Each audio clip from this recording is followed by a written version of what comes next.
Pues ya empezar, ¿no? Sí. Para que no hayan cuentos. Buenas tardes, agradezco su presencia. ¿Se escucha? No. No sé cómo se prende. ¿Ya?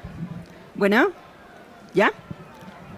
Buenas tardes, en nombre del Grupo Editor Orfila agradezco su asistencia a la presentación de 2 libros del doctor Alfredo Jalife Rami, Trump y el supremacismo blanco, palestinización de los mexicanos, y las guerras globales del agua, privatización y fracking, en su segunda edición ampliada. Como es poco tiempo y considero que todos ustedes ya conocen la trayectoria del doctor Jalife, solamente les diré que el portal francés Voltaire lo califica como el máximo experto en geopolítica de Latinoamérica. Con ustedes, el doctor Jalife. Gracias.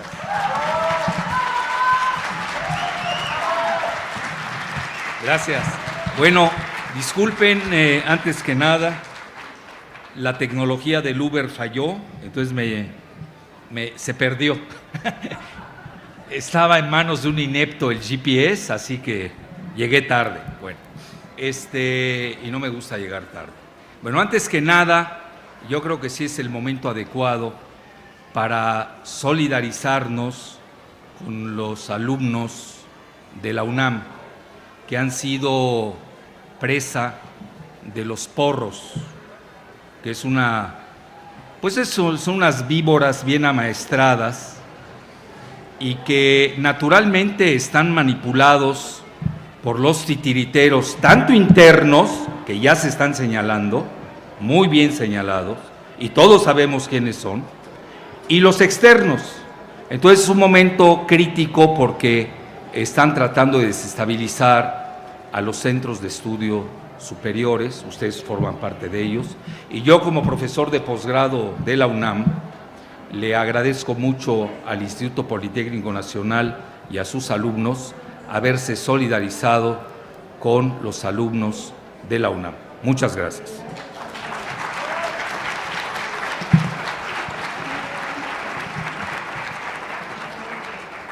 Bueno, no solamente hay momentos críticos en México, que fuera de estos nubarrones, pues yo diría que la transición ha sido tersa, muy tersa, entre el gobierno saliente. No vengo a hablar de política interna, así que no me piquen, no me piquen la cresta. Pero si hay preguntas al final, nos lanzamos, ¿no? El mundo no anda bien en general. En México, fíjese qué curioso, la transición, ahí va, yo diría ahí va, es una transición muy larga de la votación del 1 de julio a la toma de posesión el 1 de diciembre, a ver, ayúdeme a sacar la cuenta, agosto, septiembre, octubre, noviembre, 4 meses, cuando debería ser de 1 mes, no da para más. 4 meses, créame que es mucho, todavía nos faltan, ¿estamos a qué? Septiembre, octubre, noviembre, diciembre, 2 meses y medio más o menos, son muchos meses. Entonces, pese a ello, ustedes ven cómo están los mercados emergentes, pues no les está yendo bien.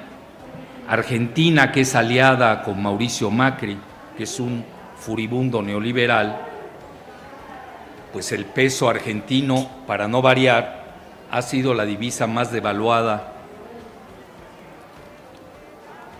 del mundo. Luego, igual a las otras divisas de los mercados emergentes, tienen problemas. Turquía, Irán, Indonesia, India, que no es un mercado emergente, que es incluso una potencia geoeconómica de primer nivel, pues ha tenido problemas con la rupia, etcétera. Y curiosamente, la única divisa que se ha revaluado es el peso mexicano. Ustedes lo saben, antes del 1 de julio andaba en 21 pesos el dólar, hoy anda en 19.50. Bueno, a como está el mundo, nos va re bien, ¿eh? Digo, tenemos que ser también, vean, yo soy mega crítico y ustedes me conocen, pero también soy justo. Hay que decir las cosas como son.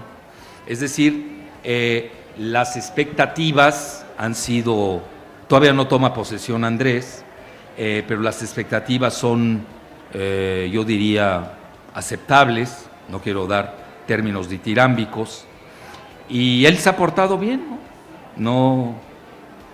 No es lo mismo ser presidente electo que ser el líder de la oposición, son dos papeles teatrales totalmente diferentes. Bueno, dicho esto, vean nada más ustedes en Estados Unidos, y por eso viene a colación lo del libro. El título no es gratuito, el supremacismo blanco de Trump. Y luego el subtítulo, la palestinización de los mexicanos. Es importante tener, y doy los datos duros, vean, en realidad la transición en Estados Unidos, y por eso hablé de la de México, que además la elección en Estados Unidos no es una elección democrática, es una elección decimonónica. ¿Qué quiere decir? Es del siglo XIX. El voto no es directo, es un voto indirecto. Ahí se maneja por el colegio electoral. Cada estado de la federación tiene un número fijo de votos electorales.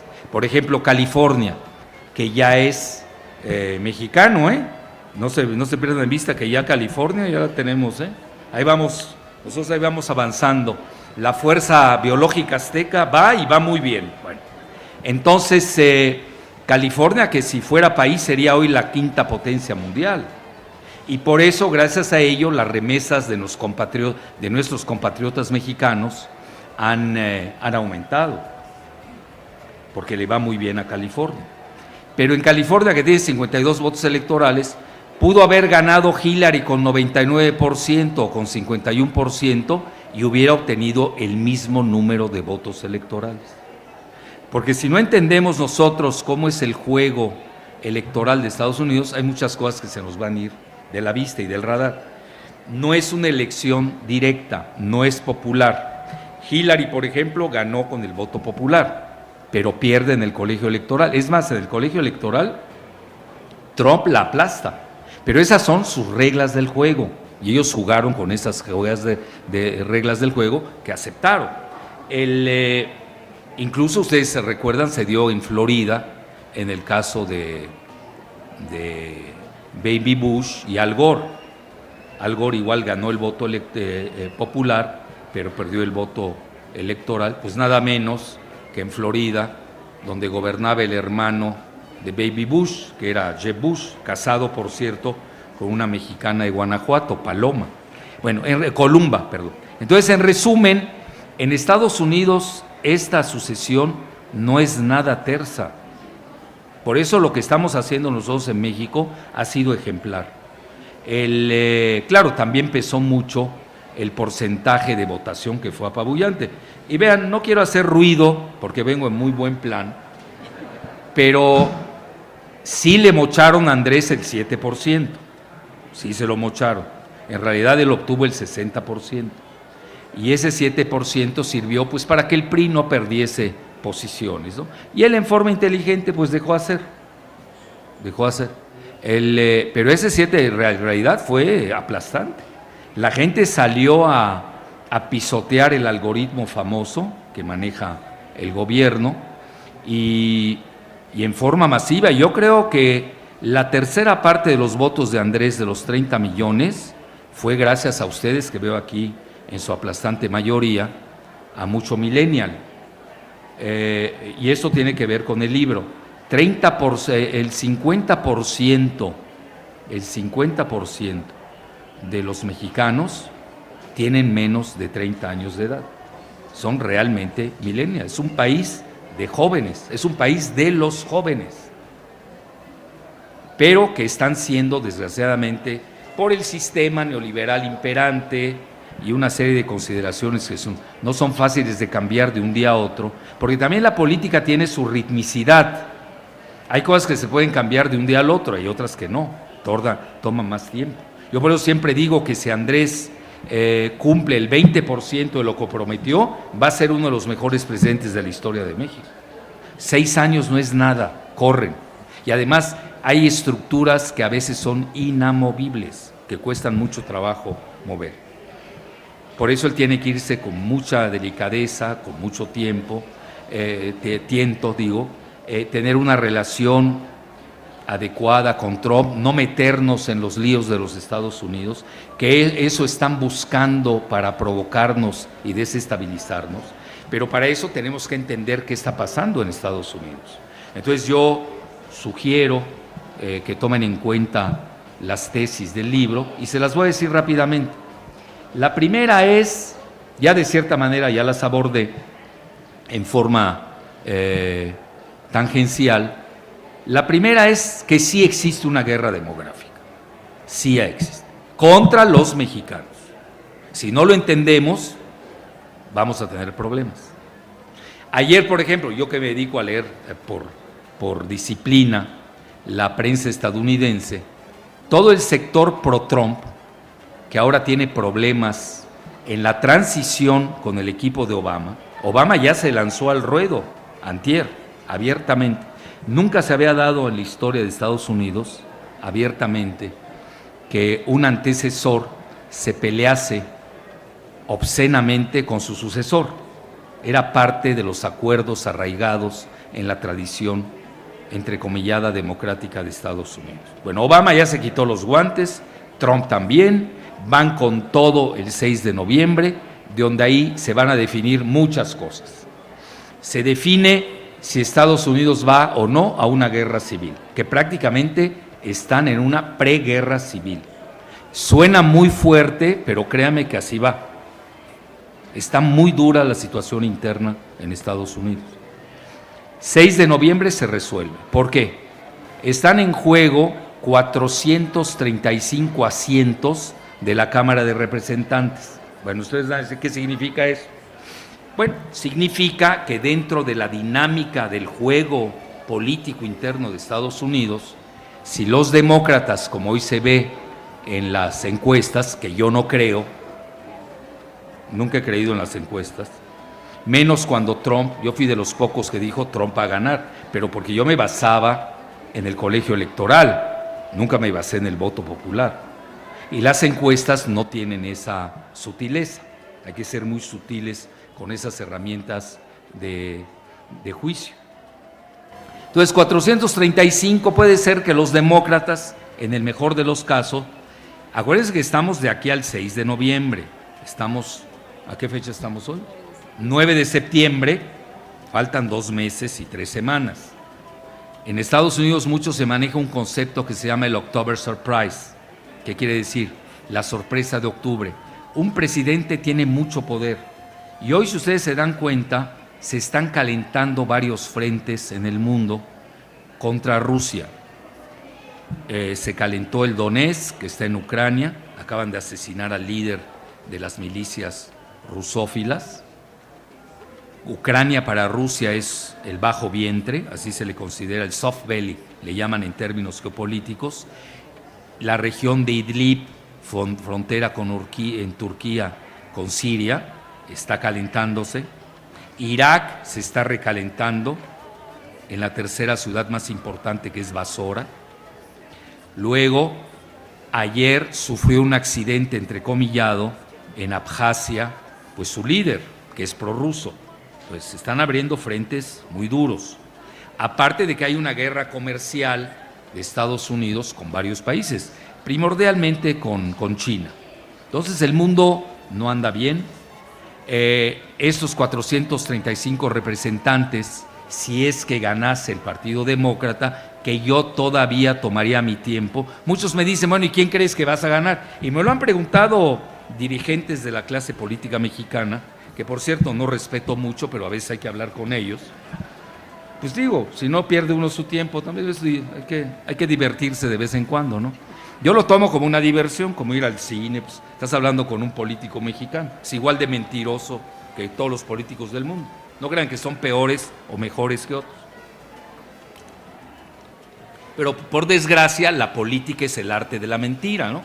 Y no faltan quienes sucumben. Bueno, entonces me dicen, bueno, ¿tú quién crees que gane? Pues si no es de creer esto, son jugadas, como tus fichas, cómo las mueves de aquí al 6 de septiembre. Entre ellas Trump tiene la ficha de las guerras, lo que se llama el October Surprise, pero vamos a aceptar para el beneficio del análisis de que es probable, vénganse que benigno soy, que los demócratas obtengan 23 asientos más, es decir, tendrían la mayoría.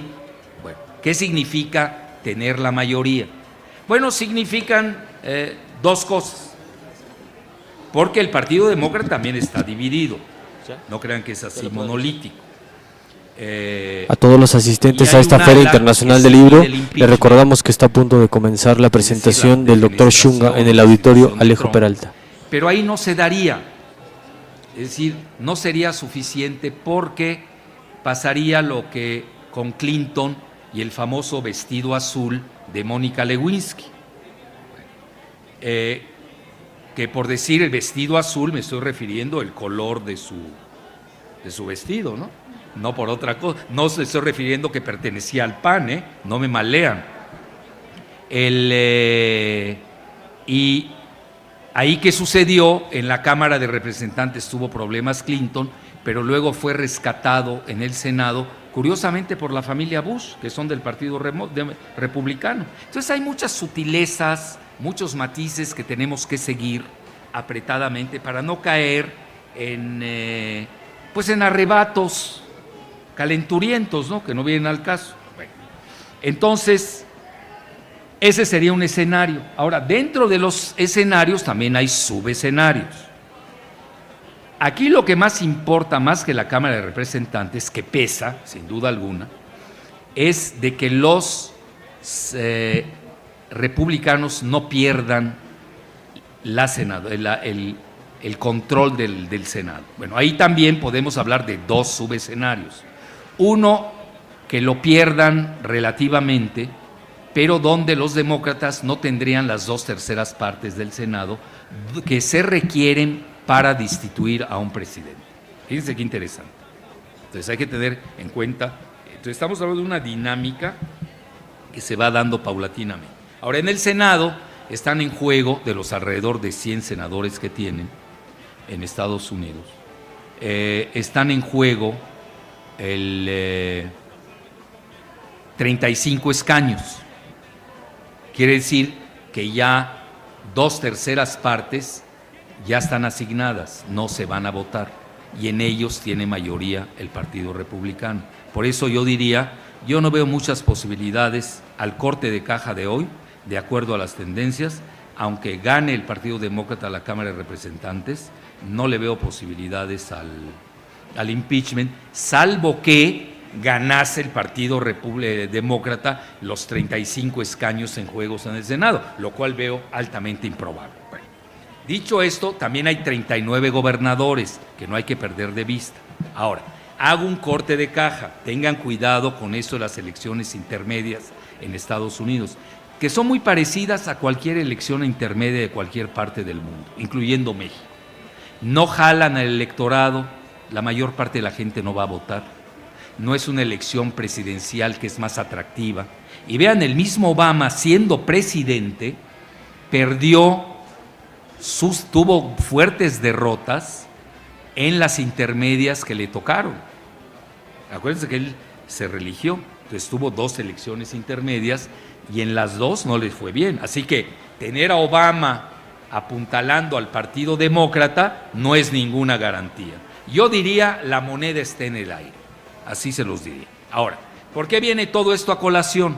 Bueno, porque va a pesar mucho este famoso grupo de los supremacistas blancos. Les doy rápidamente el corte de caja de hoy, cómo está la demografía en Estados Unidos.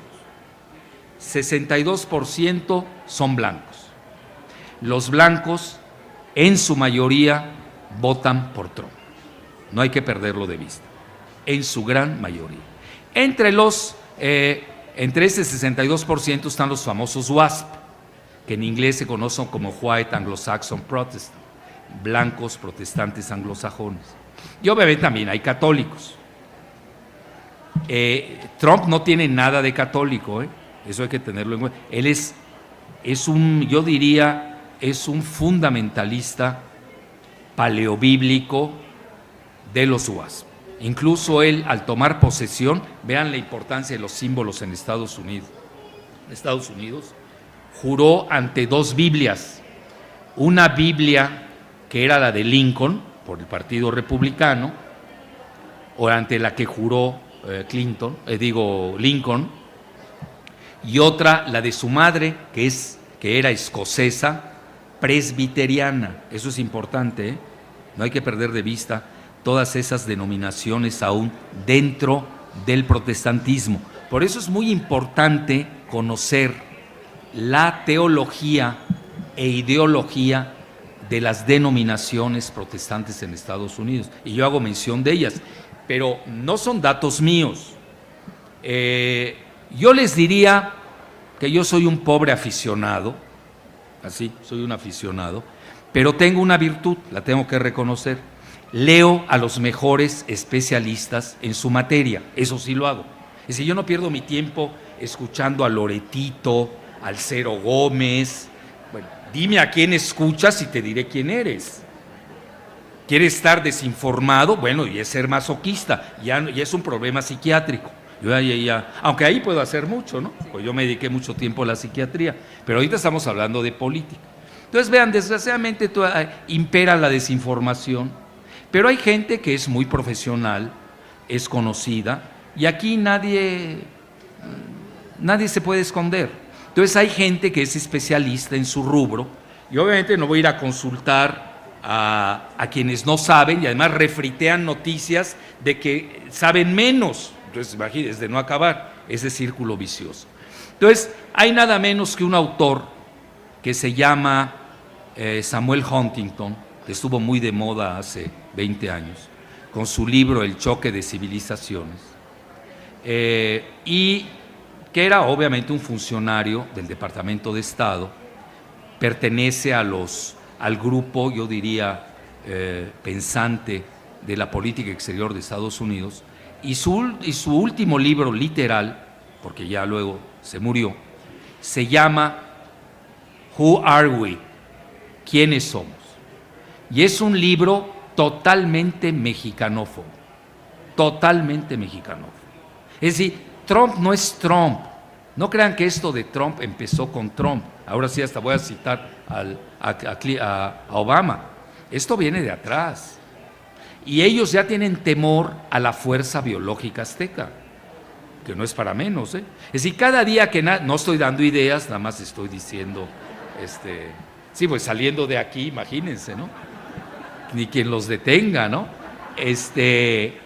Cada día que nace un mexicano, les da pánico en Estados Unidos, porque ya les estamos ganando la guerra demográfica. En 20 años, el principal núcleo étnico en Estados Unidos seremos los mexicanos. Es decir, esto va a tener un cambio radical en la correlación de fuerzas en ese país. Entonces, dicho esto, Samuel Huntington precisamente habla de 4 despertares. Bueno, la palabra despertar tiene un gran peso en la lingüística de la muy respetable religión protestante. Pesa mucho. Awakening. No crean que es el despertar matutino nuestro a la hora que quieras, o la del despertador. No. Es un despertar espiritual y ellos creen mucho en eso. Por ejemplo, en uno de esos despertares, al que llaman el Papa de los protestantes, Billy Graham, que hoy el hijo anda ya dando vueltas junto a Trump, convirtió a Baby Bush, que ahí lo encontrábamos tirado en las calles de Acapulco, totalmente ebrio. Ustedes no conocen la historia de Baby Bush, es atroz. En Acapulco, ni se crean que era allá en el feudo de ellos, en el noreste de Estados Unidos, tirado en la calle, totalmente ebrio. Y parece ser, Billy Graham lo capturó y lo convirtió. Bueno, no, ustedes saben que alguien que es una enfermedad del alcoholismo, alguien que bebe mucho, pues al final bebe menos, no quiere decir que deje de beber. Pues Baby Bush nunca dejó de beber, y se notó cuando era presidente. Bueno, ese es otro tema y no lo voy a profundizar. a lo que quiero llegar es de que ellos sí creen mucho, ese grupo, que es el que funda Estados Unidos, el que hace de su guerra civil, su independencia, hay que tomarlo muy en consideración. Y que ellos creen que los mexicanos les vamos a arrebatar al Estado fundacional de 13 colonias que crearon con el famoso Mayflower, que era un movimiento de protestantes fundamentalistas que salieron de Gran Bretaña precisamente a la región de Massachusetts, que ahí se conoce como el Mayflower, ahí llegan. Y vean, yo ahí les sugiero que lean ese capítulo si es que no tienen nada peor que hacer. Cómo ya se daba la lucha geopolítica en el siglo XVII entre Gran Bretaña como colonia protestante fundamentalista, que acuérdense, en ese momento la moda eran las guerras de religiones. Ya se había dado la guerra a los 30 años, o se estaba dando, ese era el entorno, el ambiente era ese, porque en 1648 es cuando se da la paz de Westfalia, precisamente para concluir la guerra en Europa entre protestantes y católicos. En la fundación de Estados Unidos era parte de lo mismo.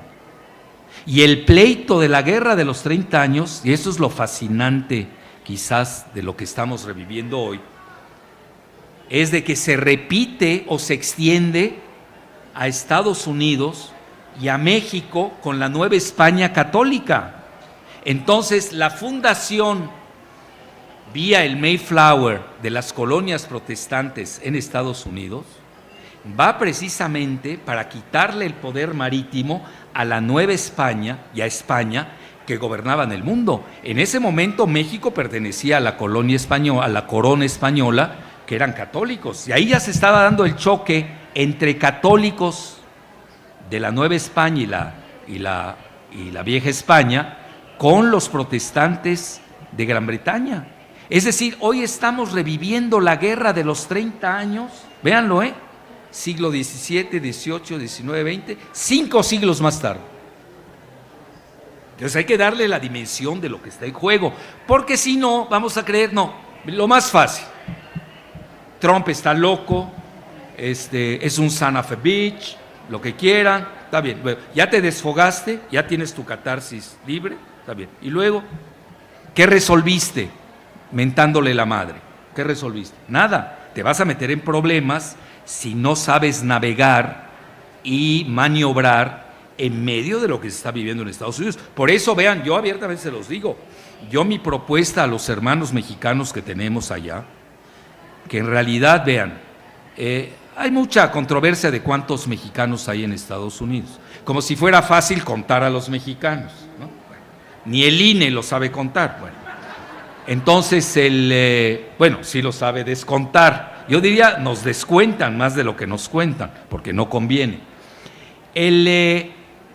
Anaya, que no sabe nada de nada, que tenía a su familia viviendo en Atlanta, en Estados Unidos, no sabía cuántos mexicanos hay en Estados Unidos. En un debate de esos chafas que dio, manejó que eran 35 millones, lo cual no es cierto. Si él se hubiera tomado la molestia de consultar la oficina del censo de los Estados Unidos, somos alrededor de 45 millones, los mexicanos, porque nosotros representamos el 18% del 20% de los llamados latinos, que en Estados Unidos les llaman hispanics, que es un terminajo horroroso.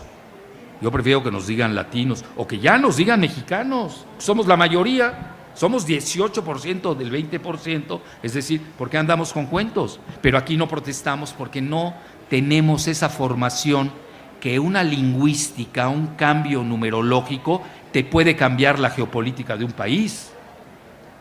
En eso nosotros somos muy dados a dejar hacer, dejar pasar. No, hay que protestar el término de latino, que nos digan mexicanos, que somos el 80% de esos latinos, ¿sí? Y que somos el 18% de Estados Unidos, y que nos digan mexicanos, porque obviamente tiene otra connotación. Yo no tengo nada en contra de los otros latinos, léasen salvadoreños, hondureños, guatemaltecos, son muy respetables, Pero acuérdense que con Estados Unidos tenemos un historial, tenemos guerras. Vean, yo lo primero que hago con mis alumnos de posgrado es invitarlos, porque yo no obligo a nada, ni a que pasen el examen, ya para acabar pronto, porque ni hago examen. Entonces, yo nada más los veo, sé cuánto van a sacar.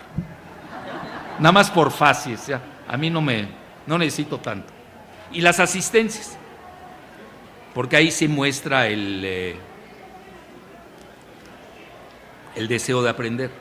Sí, porque además, vean, y no me falla, el 85%, nada más con ver la cara y al emitir el primer sonido, yo ya sé cuánto van a sacar. Es más, los he retado, a ver, les doy su calificación desde ahora. No aceptan, no son tontos. Porque siempre me falla el otro 7% de unos que hablan mucho y no saben nada, y otros que no hablan nada y saben de más. Bueno, son las colas, lo digo en el buen sentido de la palabra estadística, de la curva de Gauss, siempre se da. Pero el 85% es muy fácil saber quién es aquel alumno o alumna, que hoy tengo más alumnas que alumnos, imagínate. Pobres profesores, estamos acorralados literalmente. Y luego nos acusan a nosotros de acoso, ¿no? Cuando estamos cercados literalmente en el salón de clases. Bueno, a lo que quiero llegar es de que los conmino, en buen término, a que vayan al Museo de las Intervenciones.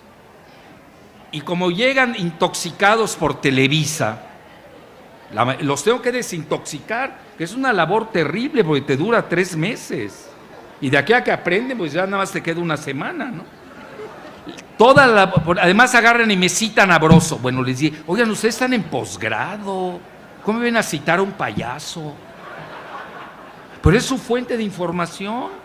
¿Qué quieren que yo haga? Y yo les estoy dando la mejor bibliografía del mundo, los mejores libros, los mejores centros de pensamiento, mis suscripciones que me cuestan una fortuna, se las doy en forma gratuita, porque esa es la enseñanza hoy es compartida. Hoy el mejor profesor es el que aprende de sus alumnos. Pobre de aquel profesor que no lo sepa. Entonces, obviamente tenemos una gran interacción, nos va muy bien al final, y siempre hay el pretito del arroz, ¿no? No falta. Bueno, así lo tratamos, como pretito del arroz. Ustedes saben qué se hace con un pretito del arroz. Bueno, entonces, al final del día lo que quiero llegar es que a nosotros nos quitaron en las guerras del siglo XIX más de la mitad del territorio. No estoy incitando a que si vean un gringo lo maten ahorita en el Zócalo, no estoy diciendo tal barbaridad.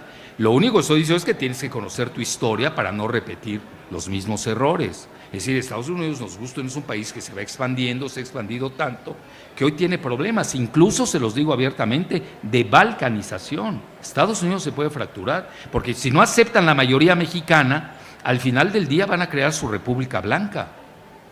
Yo sé que esto suena así terrible, pero desgraciadamente, digo, yo no le deseo el mal a nadie ni a los estadounidenses, es lo que se llama el Schadenfreude en alemán, no le deseo mal al prójimo, pero son las tendencias que estamos viendo. Además, en un país totalmente armado hasta los dientes, con los rednecks.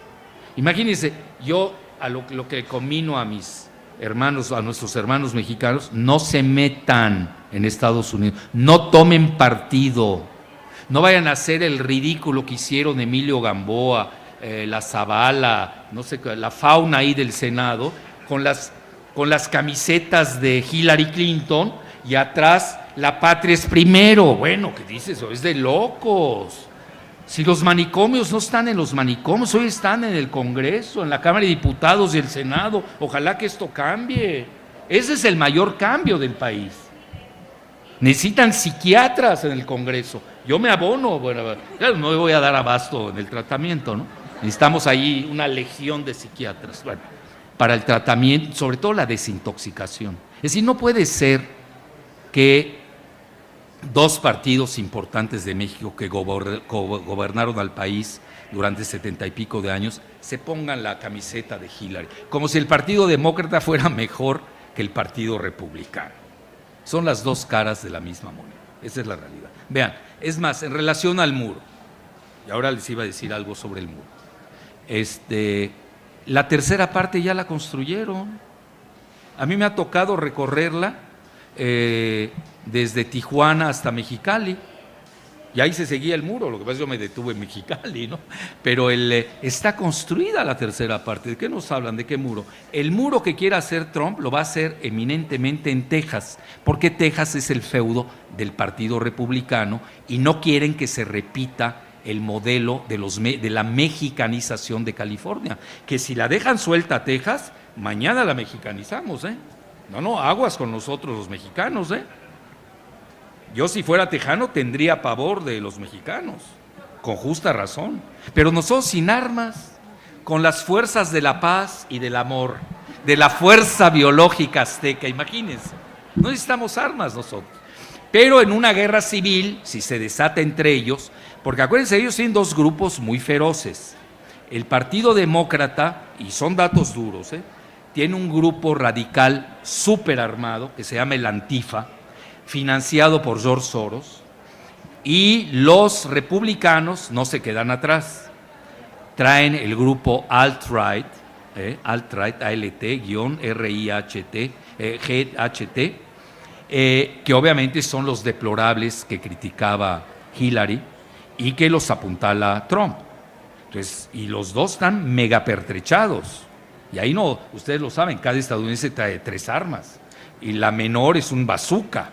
Bueno, ya traen hasta bazucas de Stinger que se porta en los hombros. Traen misiles, si no es un juego. ¿Y que nosotros que vamos a salir con resorteras o con qué?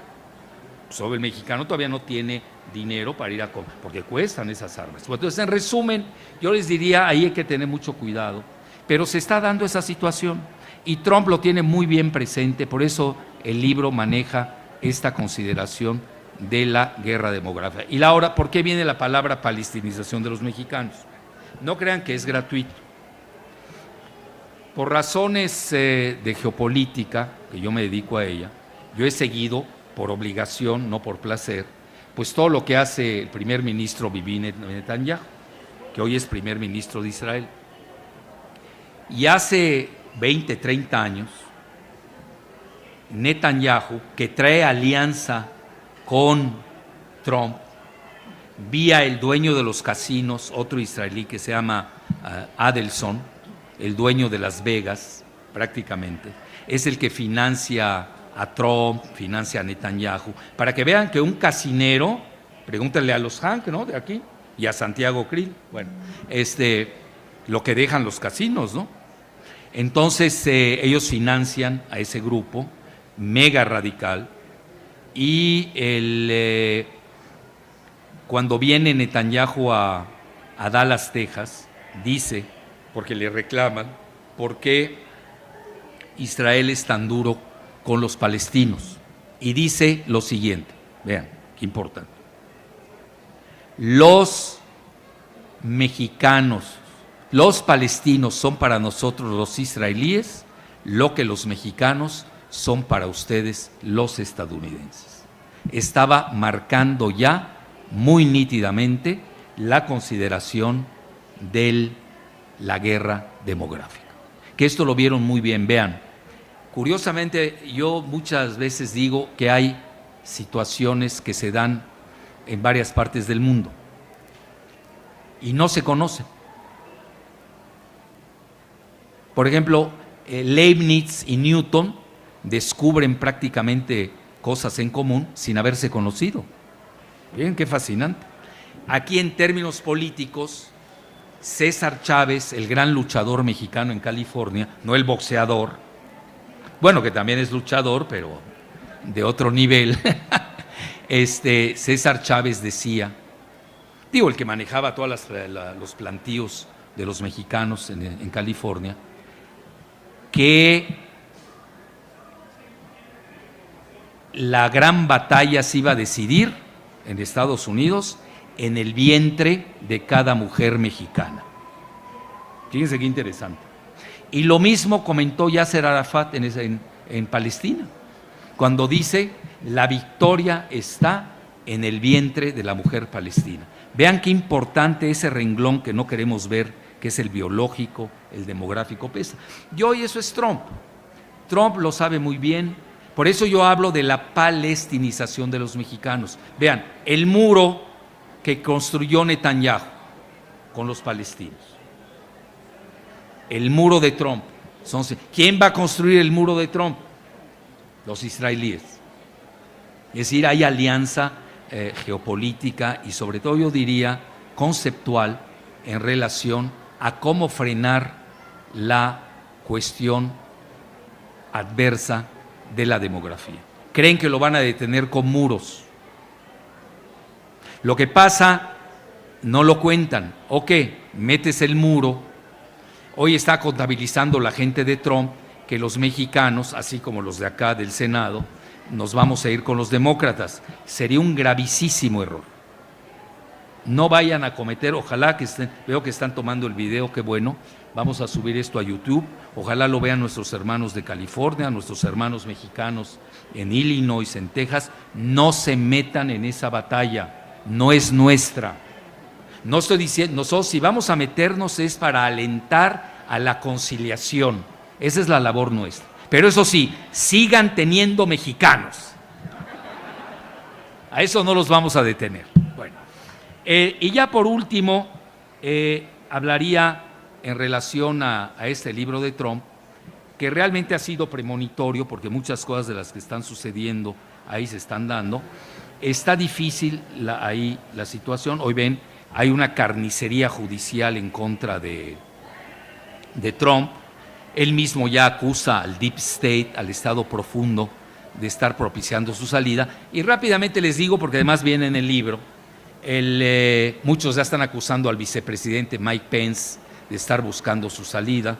Este artículo del anónimo famoso que publica en forma anómala en contra de la neutralidad de la información que publica el New York Times, que obviamente está controlado por los demócratas y George Soros, los Clinton y Obama, donde parece ser la pluma y los mensajes vienen de Mike Pence. Muchos, por ejemplo, Omarosa, que acaba de sacar un libro contra Trump y trabajó con él y grababa todas las charlas en la Casa Blanca, para que vean que es un país de traiciones en estos momentos. Vean, acaba de decir una frase Trump que hasta me compadeció, imagínense para que yo me compadezca de Trump, donde dice, la Casa Blanca es un nido de víboras y solamente confío en mis hijos.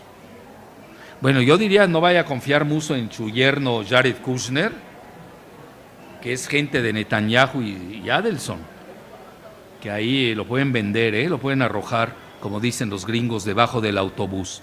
Entonces vean, ya les hablé del famoso impeachment, la otra ventana que abrí, no se las dije, rápidamente se las comento. Si ganan los demócratas en la Cámara de Representantes, va a tener problemas fiscales Trump, tiene más de 500 empresas en todo el mundo y lo pueden acusar de evasión fiscal. Entonces, la tiene muy difícil. Yo creo que otro presidente de no tener el carácter de Trump, ya hace mucho hubiera renunciado. Además puede venir el síndrome Kennedy. En Estados Unidos matan, Bueno, en México matan candidatos. Todavía últimamente no han matado a presidentes, que no vaya a suceder esa locura. Sobre todo que Andrés anda ahí suelto, sin guardas, hay que tener más cuidado. No por él, por sus partidarios. Él ya no se debe a él, ya se debe a sus partidarios y a México. Bueno, entonces dicho esto, puede ocurrir el síndrome Kennedy. 2, el síndrome Nixon, con periodicazos y libros. Ya ven, el mismo de Watergate, Bob Woodward, del Washington Post, es el que acaba de sacar infidencias dentro de la Casa Blanca. En ellas habla el general John Kelly, que es el jefe de gabinete, dice, esto es a crazy town, hablando de la Casa Blanca, una ciudad de locos. No, yo voy más lejos. It's a crazy country. Es un país de locos. Está fracturado totalmente Estados Unidos. Y no se vayan con la finta de las grandes ciudades. Las costas todas están con los demócratas. Es normal, las costas siempre han sido más liberales. Pero lo que se llama el Bible Belt, el cinturón bíblico, lo que es Oklahoma, a Arkansas, todo eso. El Rust Belt, que es el cinturón industrial, que es Pensilvania, Ohio, etcétera, esos están con Trump.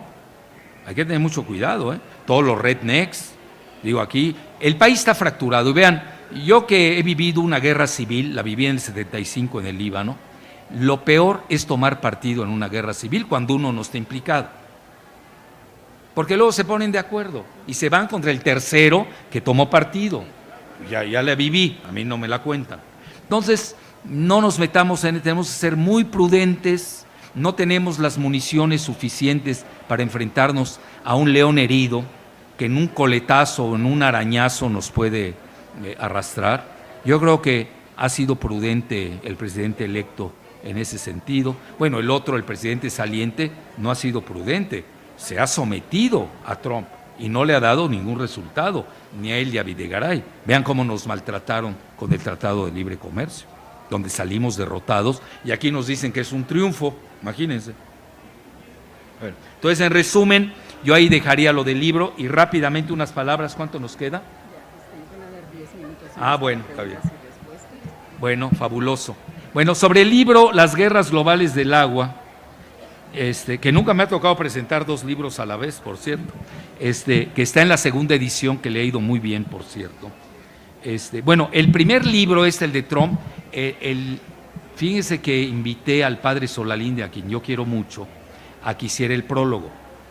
Y el padre está nominado al Premio Nobel de la Paz. Es muy cercano al Papa Francisco. Y yo creo que quien más conoce in situ, en el campo, como le dicen los universitarios, la cuestión migratoria en México, es el padre Solalinde. Entonces yo les decía, ¿cuántos mexicanos habemos en Estados Unidos? Yo, mis cálculos son, según la oficina del censo, 45, más 11 millones de ilegales. Si los ilegales no van a salir, oye, censo, no me apuntaste, anótame, ¿no? Para que lo corran y lo deporten. Y los mexicanos somos buenísimos para hacer topos, somos únicos. Entonces, yo calculo que hay por lo menos 55 millones, pero ahí les va una cifra demográfica muy fuerte. Sumados a los 125 millones que somos acá, la población de allá es similar a la nuestra. La mayoría son millennials. Es decir, los millennials van a gobernar Estados Unidos y México. Estén conscientes de ellos. Se los dice un millennial adulto. Entonces, sumen 125 más 55, somos la primera etnia de toda Norteamérica. Porque en Canadá, pobrecitos, son 25 millones. Mucho territorio, mucho ruido y pocas nueces biológicas. Bueno, entonces somos ya 200 millones de mexicanos. Ahora es que Estados Unidos tiene 330 millones de habitantes. Es más, debemos hacer un libro de eso. Los mexicanos, primera potencia etnográfica y biológica, obviously, de Norteamérica. Eso somos nosotros. Entonces, si no tenemos conciencia, y obviamente la biología, la demografía, es democracia, pues es el número de votos y de devotos. Cuidado, porque además son guadalupanos, que es más duro que ser católico. Yo siempre lo he hablado con mis amigos obispos católicos, el mexicano va más allá del catolicismo, porque es la mezcla de Tonantzin, que aquí la tuvieron cerca, en el Tepeyac, era la diosa del Olimpo del Tepeyac, Tonantzin, que es yo diría, un sincretismo con la Virgen de Guadalupe. Y no me voy a meter al tema de Juan Diego, que el padre Schulenburg, que en paz descanse, dijo que no existió. Bueno, no importa que no haya existido, yo no me imagino el concepto de la Virgen de Guadalupe, haya existido o no, no me voy a meter en esos temas, sin Juan Diego. Son inextricables en la psique colectiva del mexicano, que es guadalupano por antonomasia. va más allá del catolicismo. Entonces es una fuerza tremenda y obviamente también los guadalupanos tienen despertares. Todavía no hemos despertado a la noción de que somos ya la primera potencia demográfica de Norteamérica. Con esto concluyo esto y rápidamente me voy a lo del agua y se los digo en términos muy sencillos. El siglo XX, si el siglo XX fue el petróleo, el siglo XXI será el agua. Hay que cuidarla. Problema de México, está balcanizado con el agua. El norte no tiene agua, la metrópoli no tiene agua, se la quitamos a los alrededores, el sur es abundante en agua. Ahorita me voy este viernes a Villahermosa, no sean mal pensados, no me voy a encontrar con nadie. Bueno, va a estar ahí, bueno, si nos encontramos, nos saludamos, ¿no? Bueno, sí, porque se da el aniversario de Telereportaje, que es la radio que siempre ha apoyado a Andrés. Bueno, entonces yo soy el invitado de horror dije, no de honor. Entonces se da la coincidencia. A veces que en Tabasco no saben nada de política, nada. Entonces se dan esas coincidencias y les voy a hablar de la gran potencia acuífera que es, porque Andrés se ha ido mucho sobre la cuestión del petróleo, que naturalmente, es más, hemos estado juntos en la lucha del petróleo. El único libro político que ha prologado Andrés Manuel es el mío, hecho por ustedes, por Orfila, la desnacionalización de Pemex. Entonces, la batalla del petróleo nuestra ha sido de siempre, pero Tabasco no es nada más petróleo, es agua. Ahí llegan los dos ríos famosos que vienen de Guatemala, el Grijalva y Usumacinta, a tal grado que hasta se inunda. Y el Bronco quiere desviar el agua del sur, que no tienen, para llevársela al proyecto del fracking, que necesita de grandes cantidades de agua, porque el noreste, sobre todo la región de Tamaulipas, de Nuevo León, de Coahuila, tiene mucho gas esquisto o gas bituminoso, que en inglés se conoce como shale gas, S-H-A-L-E, que si juntan ustedes el shale gas, así como juntamos la cuestión demográfica del noreste de México con el sudeste de Estados Unidos, pues serían la tercera potencia mundial. La primera es China y la segunda es Argentina. No crean que lo que está pasando en Argentina está suelto. Alguien se quiere llevar el gas esquisto o el shale gas de Argentina, que es potencia, para el famoso fracking, y se requiere del fracking. Vean, a mí por razones del destino me llega la información y me mandaron del Congreso de Estados Unidos todo lo nocivo que es el fracking, donde tiene una fórmula secreta, se manejan más de 100 sustancias químicas, muchas de ellas son cancerígenas, están contaminando el agua, etcétera, etcétera. El problema es que sí requieren de grandes cantidades de agua que el noreste de México no tiene. Entonces ese famoso proyecto Monterrey 6, imagínense la locura. Ahorita me acaban de invitar precisamente a la Huasteca en Ciudad Valles a dar una conferencia sobre el fracking, porque tienen miedo que les desvíen el río Pánuco. Y ya van a empezar con el fracking y van a desviar el río Pánuco, que le está dando vida y sustento a los campesinos que se quedaron en México y que no emigraron a Estados Unidos. Estamos hablando fácilmente, si no me equivoco, de 30 millones de mexicanos que viven con un salario de hambre y además les quita su sustento y obviamente quieren desviar el río para llevarlo a la zona de Nuevo León. Eso se está cayendo. Ya, yo creo que con eso me quedo con el fracking. Y la última parte, vean, eso es lo fantástico, cómo los países que iniciaron la privatización del agua hoy se están rajando. Hoy la tendencia mundial es hacia la desprivatización del agua. ¿Por qué? Porque se elevaron mucho las tarifas. Cada vez que se da una privatización del agua, el agua se va a 400% más alto. Tenemos un grave problema, el Banco Mundial ya le otorgó un crédito muy disfrazado porque quieren, primero entran con lo que se llama asociaciones público-privadas, eso es una trampa, al final se las acaban de dar a los privados, porque es un gran negocio, es el gran negocio del siglo XXI. Yo ahí tengo datos de todos los principales bancos de Estados Unidos, cómo ven en la privatización del agua uno de los mejores y más suculentos negocios del siglo XXI.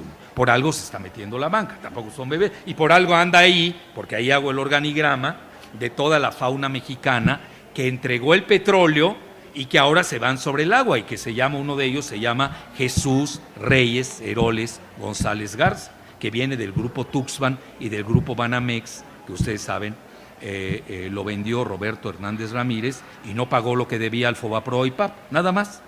Fíjense, ahí los desnudo tal como son en el libro, pero hoy la desprivatización es la tónica. Y hoy tienen ustedes grandes ciudades de Estados Unidos que están revirtiendo la privatización, están ciudades en España, en Francia, en Alemania, en Nigeria, en Indonesia, y el único país que está a contracorriente, para no variar, ya saben cuál es. Entonces, por fortuna, Andrés se ha pronunciado públicamente que no está a favor de la privatización del agua. Bueno, una cosa son las promesas de campaña y otra cosa son los jaques que te da los mercados, porque Andrés, también hay que decirlo, pues trae el jaque de los mercados financieros. Yo siempre hablo que el presidente de México gobierna desde una jaula geopolítica. No tenemos mucho margen de maniobra, no nos hagamos ilusiones. Por eso hay que ser muy cautelosos y prudentes. Lo único es no entregarse. Ya frenen de entregarse, párenle. Se siguen entregando. Yo hasta en broma decía que los liberales, neoliberales y tamitas, saben ustedes cuál es su capital, ¿no? Los voy a ayudar, que está en Texas, Dallas, Texas, obviamente. Entonces, todo lo han entregado, ya casi no hay nada, nos queda un poco de agua, las selvas, los ríos, tenemos que resguardarlos. Y empezar a ver un momento de, yo diría, de tranquilidad, estabilidad política en Estados Unidos, a ver qué pasa y actuar en consecuencia. Porque si no, ahí bien. Ya desde ahora todas las calificadoras empiezan a decir que si Andrés Manuel revierte la reforma energética, va a haber fuga de capitales. Imagínense. Imagínense nada más un país, hoy está a 19.50 más o menos el dólar, que llegue a 30, pues ya se acabó el sexenio, te hicieron papilla, porque dependemos todavía de esa cadena de los mercados de capitales. No somos autárquicos. La palabra autárquica, la autarquía a mí me gusta mucho, porque es eso lo deberían aprender muchos jacobinos trasnochados. La autarquía es la autosuficiencia económica, alimentaria, energética. Ningún país la tiene. No existe eso. Entonces nosotros no somos autárquicos, dependemos mucho, nos clavamos demasiado con Estados Unidos, 80% de los intercambios son con ellos, y ahorita tenemos que hacer control de daños y de caños. Es lo que tenemos que hacer. Y luego ya pasar en una fase donde estemos más solos, porque no tenemos anticuerpos. ¿Cuáles son los anticuerpos? Los financieros. No tenemos banca nacional. No me digan que con Oxxo vamos a pelearnos con JP Morgan, bueno, es de locos. Tenemos que ser muy cuidadosos. Es una fase de transición, ahí va, ojalá tengamos conciencia. Y yo creo que estos dos libros sí pueden servir para una mejor gobernabilidad del país. Muchas gracias. Ya preguntas.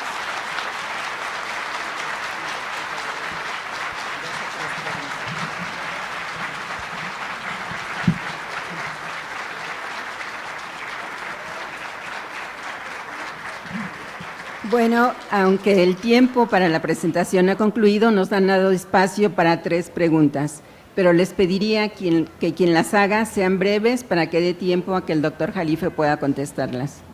Adelante. Que den las 3 rápido y las contestamos. Que te den las 3. En relación a la comparación que se hace entre las intermedias de Estados Unidos y las intermedias mexicanas, ¿usted está a favor o en contra de que todas las elecciones se unieran en una sola, como en la elección presidencial, y todas las demás gubernamentales? Nada más. ¿Alguien más quiere preguntar? Juntaríamos las dos preguntas que faltan para que las conteste al mismo tiempo. Sí. Las 3. Es que ya, ok. Buenas tardes a todos. Doctor, una pregunta. ¿Alguna vez lo han invitado del equipo del presidente electo Andrés Manuel para formar parte de su equipo? Que si no te invitó Andrés Manuel a formar parte de ese equipo. ¿Lo han invitado de parte del presidente electo para formar parte de su equipo? Ahorita la contestamos. Gracias, muy amable. ¿Alguna vez o en esta ocasión?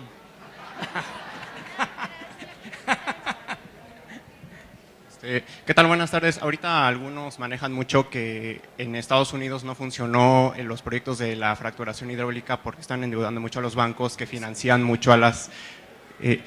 los bancos financian mucho a las empresas de fracturación hidráulica en Estados Unidos y que por eso se ha apuntalado la producción de petróleo en Estados Unidos.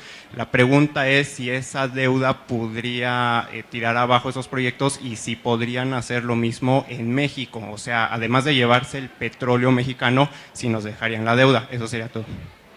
Bueno. A ver, último, venga, rápido. Pues se me van a olvidar las otras 4. A ver.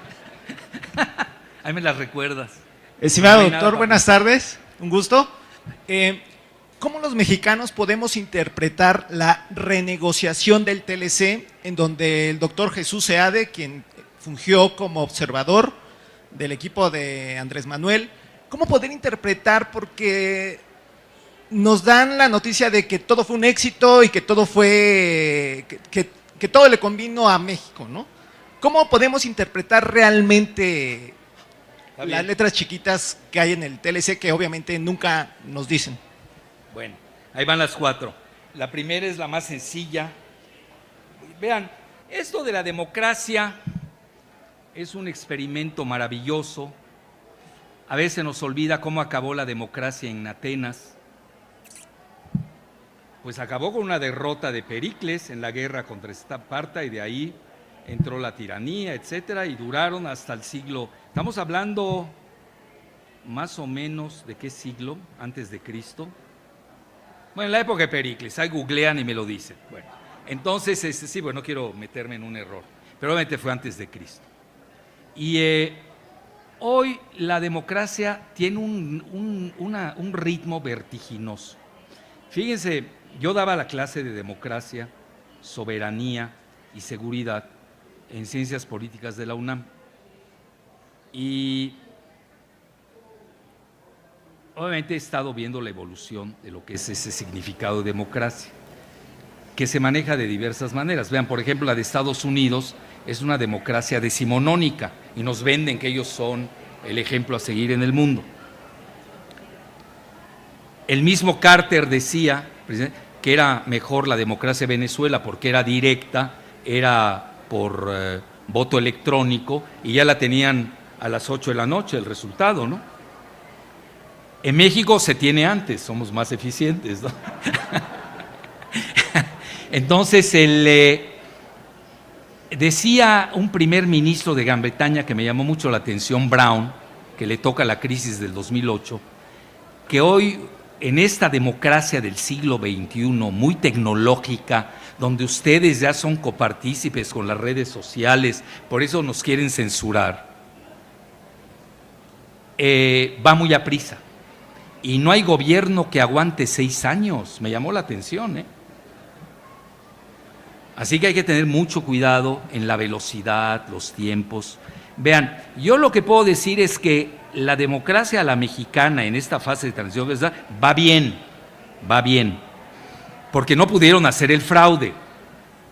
Si hubieran tenido la oportunidad del 7 al 10%, créame que lo hubieran hecho. Lo que pasa fue un tsunami de tal magnitud, y sobre todo de los jóvenes, que sí tuvieron miedo. Y Estados Unidos les dijo, ¿sabes qué? Bueno, Trump lo dijo antes que el del INE. Mira que salga este cuate, ¿cómo se llama? Lorenzo, que dijo Lorenzo, va a estar muy apretada la elección. Ha sido la más apabullante en la historia moderna de México. Lo que estaba preparando el algoritmo, ¿no? Entonces, en resumen, y a ver a Trump, desmiéntelo a esa hora, ¿no? Y más con el japonesito este que tienen ahí junto, ¿cómo se llama? Murayama, que está de atar, ¿eh? Bueno, esa cosa. Nada más ve tsunamis a su alrededor, ¿no? Y sushis y tepanyakis. Ha hecho del INE un tepanyaki ese cuate. Entonces, no sé, yo tengo miedo de tanto plebiscito. Porque vean, al final de cuentas, en 6 años de Andrés, crítica amable, ¿no? Cartesiana. En 6 años, si vas a estar haciendo plebiscitos a cada rato, nos vamos a hartar. No sé qué tanto sea bueno, tengo mis dudas. Y obviamente va mucho en correlación del momento que está viviendo la ciudadanía. Si hay un escándalo, si se devaluó el peso, es de doble filo, Tiene uno una gran legitimidad, pero también puede caer uno en la ilegitimidad.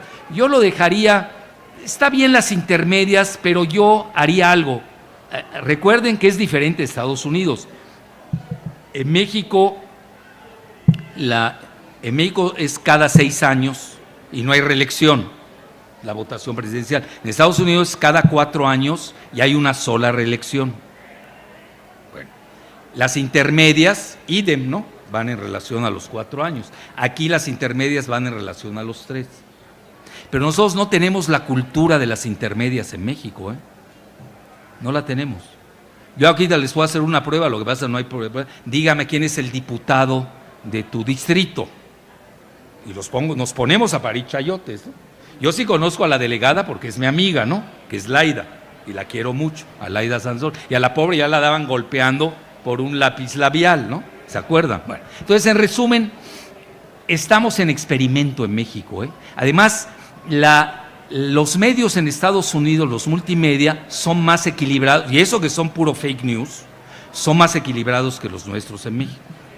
En México son muy mentirosos, se pasan de mentirosos. Bueno, esa sería la primera. La segunda, bueno, ya, rápido. Bueno, rápido, la segunda, si me ha invitado Andrés o no. En el primer gabinete sí, iba a ser secretario de Energía. En este estoy en reserva de la República. Y la otra más, la tercera. Bueno, cuidado, es excelente pregunta la de los bancos. Hoy el mundo está gobernado por bancos. El Banco Mundial le soltó 1,000 millones de pesos a Mancera. ¿Qué van a hacer con ellos? Ya los recibieron y es para privatizar el agua. Y así por el estilo. Y luego, ustedes saben, es la misma banca que maneja el petróleo, que maneja el agua, pues no te suelto aquí, si no me das aquí, es muy difícil. Pero es una excelente pregunta. Yo lo veo con muchas, vean, mientras nos gobierne la bancocracia, que es la banca mundial, sobre todo JP Morgan, Goldman Sachs, etcétera, etcétera, hay que maniobrar con mucho cuidado. No somos autosuficientes en materia bancaria. No tenemos banca nacional, tenemos que crear una banca nacional. Vean, Banobras o Banrobas, ¿saben para qué recibió? Para darle el crédito de su casa en Las Águilas a Felipe Calderón. Todavía no la paga. Yo tengo un amigo adentro, cada año lo molesto, ya sabe para qué le hablo. Oye, ¿ya pagó aquel? Me dice no. Ya, con eso ya no se... A ver, y la otra, y la última ya para irme. ¿Cuál era la otra? El TLC, rápido. No conocemos el detalle porque no se ha publicado. Yo lo que leo ahí por la prensa, les cito al The Economist, que lo tengo que leer, porque tengo que leer que dicen que fue un desastre para México. El mismo Kalach, que es un israelí mexicano, dice que se dieron mucho en la negociación y él estuvo adentro. Entonces, si ustedes me preguntan, yo creo que no nos fue bien, para nada. Pero vean, nos estamos clavando en el TLC en la cuestión automotriz. La cuestión automotriz ya son latas, por favor, es vieja tecnología. Estamos en el Politécnico, usted lo sabe mejor que yo. Les da 3,5 millones de salario a 3 millones de empleados y ganan menos de $2, $2.50. En Estados Unidos están ganando 16.50 dólares. Y precisamente lo que exige Trump es que el 45% se vaya a donde están los que ganan $16, y a la manufactura de Estados Unidos. Y ahí ya nos pegaron en la cuestión automotriz en el 45%. Nos vamos a la cuestión agrícola. Nos apabullaron en la cuestión que ese es el futuro y es el hoy. Todo lo que tiene que ver con Internet y el rubro digital. Nos hicieron papilla. Yo no sé qué están festejando, al menos que sean masoquistas. Muchas gracias. Muchas gracias. Los libros del doctor Jalife están a la venta y va a haber oportunidad que él los pueda autografiar, pero fuera del foro porque sigue otra presentación. Muchas gracias.